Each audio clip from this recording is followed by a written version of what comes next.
Do you believe in angels? Well, according to some polls, 3/4 of Americans do. But if you're among the skeptics, you might want to change your mind when you see this next story. Have you ever felt an unseen presence guiding you, protecting you, or whispering to you during your darkest times?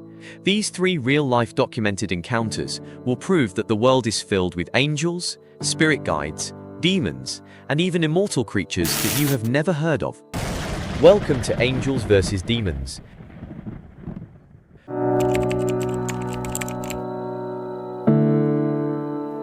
Our first encounter takes us to Charlotte, North Carolina, where a remarkable event occurred in December 2008. Chelsea Banton, a 14-year-old girl, had been battling severe health issues her entire life. Born with a variety of medical complications, Chelsea had spent countless days in and out of hospitals.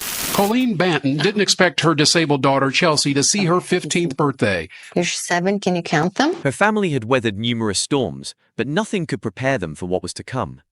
By late 2008, Chelsea's condition had worsened significantly. She was diagnosed with severe pneumonia and admitted to the hospital. Despite the doctor's best efforts, her health continued to decline rapidly. Chelsea's condition became so desperate that she was placed on life support. The medical team had tried everything, and her family was emotionally shattered, preparing to say their final goodbyes. Back in September, pneumonia had pushed Chelsea toward death's door in a Charlotte hospital. Here she is with big sister Kaylee, who thought she was saying her final goodbyes. We've been praying for a miracle. On the night of December 2nd, Chelsea's mother, Colleen, sat by her daughter's bedside, consumed with grief and helplessness. As she glanced at the hospital's security monitor, something extraordinary caught her eye. Mother took this cell phone picture of the image, bright bands of light only visible on the hospital security monitor. The hospital confirms that some of its workers told the family they saw something as well. A glowing figure with what appeared to be wings hovered near Chelsea's room. This luminous apparition was so striking that the hospital staff couldn't ignore its presence either. The figure stayed for a while, seemingly watching over Chelsea. What followed could only be described as a miracle. Shortly after the sighting, Chelsea's vitals began to stabilize, and her condition improved dramatically in the following days. Her family and the medical staff were astounded. Within days, Chelsea was taken off life support and showed a remarkable recovery, defying all odds. And she got better all right, almost immediately, Mom says. And the doctors and the nurses were all amazed. It's a blessing. It's a miracle.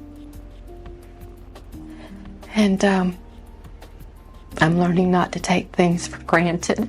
It's an emotional story to tell, and just off camera, Chelsea herself begins to cry at the sight of her mom breaking up. Please don't cry.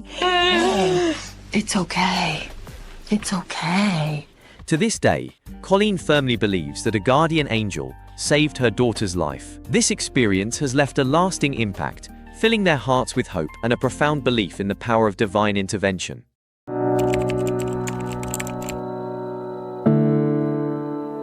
Our next journey takes us deep into the isolated wilderness of Ackley, Minnesota.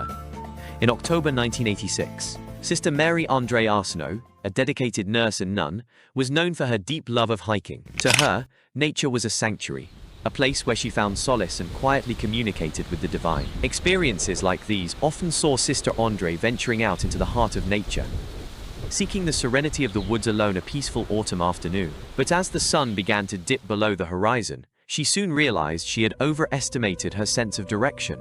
The once familiar trails appeared strange and unfamiliar, and as the temperature began to plummet, a sense of dread washed over her. Sister Andre walked for hours, her steps becoming labored as the chilling air gnawed at her bones. Panic began setting in. The dense forest seemed unforgiving, swallowing her presence whole. She reached out in prayer, seeking clarity and guidance from the unseen hands she deeply believed in. Just when despair threatened to overtake her, a figure emerged from the shadowy woods. It was an elderly man with gentle eyes and an air of serenity around him. His presence was calming, and every word he spoke conveyed assurance, causing her anxiety to ebb.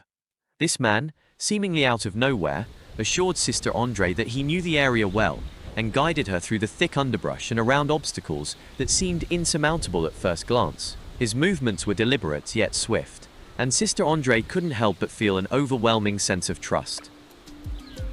After what felt like an eternity navigating the dense forest, they reached a clearing.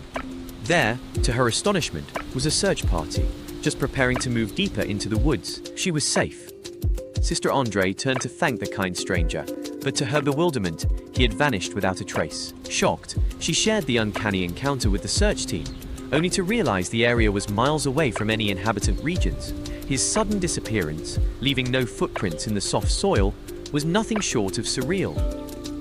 Sister Andre would later recount this story, firm in her belief that her guardian angel had come to her aid in that critical moment, manifesting in human form to guide her out of despair and back to safety. This divine intervention left an indelible mark on her life, reinforcing her faith in unseen guardians watching over us.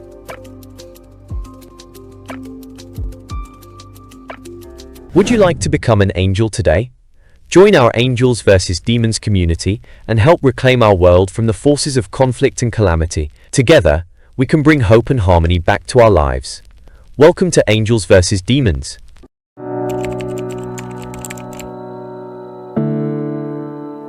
Our final story takes us to Atlanta, Georgia, where an extraordinary event unfolded in March 1992. John Simmons, a dedicated pastor, had been tirelessly working in his community for years. One evening, as he drove home after a long day, John suddenly felt an intense pain in his chest. Realizing he was having a heart attack, he managed to pull over and call for help before losing consciousness. As John lay unconscious in his car, a woman dressed in white appeared beside him. She exuded a calming presence and placed her hands on his chest. Witnesses later described seeing a bright light surrounding her as she worked to stabilize John. Emergency responders arrived moments later to find John regaining consciousness. His pain subsided. John was rushed to the hospital, where doctors were baffled by how stable his condition was. Despite the severity of his heart attack, he shared his experience with the mysterious woman in white, but no one could identify her. Intrigued by his story, John began to research angelic encounters and found numerous accounts of divine intervention in times of crisis. As word of John's miraculous recovery spread, many in his community were convinced that he had been touched by a guardian angel. Testimonies poured in from those who had experienced similar encounters, further solidifying this belief. To this day, John credits his survival to divine intervention and continues to share his story, inspiring others to have faith in the unseen forces that protect us. Would you like to become an angel today? Join our Angels vs. Demons community and help reclaim our world from the forces of conflict and calamity. Together, we can bring hope and harmony back to our lives.